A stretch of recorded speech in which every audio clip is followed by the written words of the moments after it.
Welcome back, everyone. I've got a quick and easy one for you today. A viewer asked if I could make a tutorial on how to create a distressed photo effect. For example, you can take an image that looks like this and turn it into one that looks like this. Let me show you how I did it in Affinity Photo 2. I started with this picture of a lovely woman I downloaded from pixabay.com. I'll leave a link in the description if you want to follow along. Anyway, I then went to a great site I use called texturelabs.org. There are a lot of great textures here for you to download and play with. Today, I'll first go down to the lens effect category on the left-hand menu, and then I'll scroll through the all images to find a nice light leak image to use. There's a couple here on the first page, but if you go to the second page, you can find this one, which I think will work nicely with my photo. I'll click on it to open it. Then, I'll select the large size to download it to my hard drive. Now, I'll switch back to Affinity Photo 2 and go to File and then Place in the menu. I'll select the image I just downloaded and then drag it out onto my screen.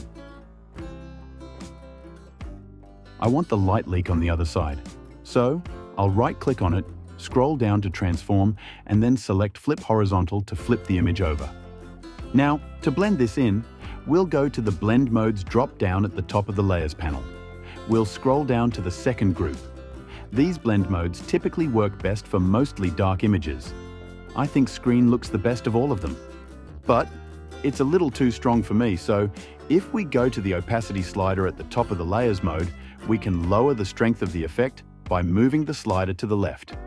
That looks better. Alright, now I want to make the image look a bit more worn.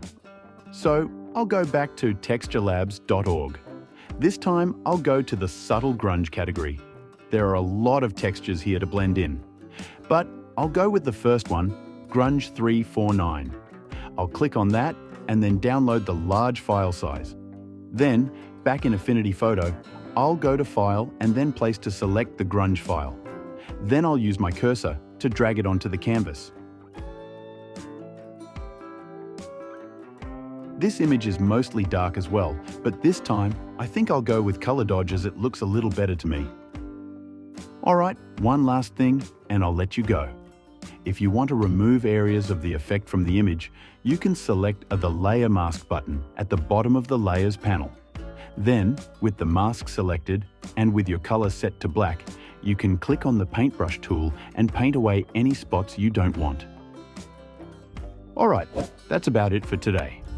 If you learned something and want to see more of this kind of content, please click those like and subscribe buttons. And if you're feeling generous, this channel runs on caffeine. There's a link to buy me a cup of coffee in the descriptions. Not necessary, but certainly appreciated. Have a great day, everyone.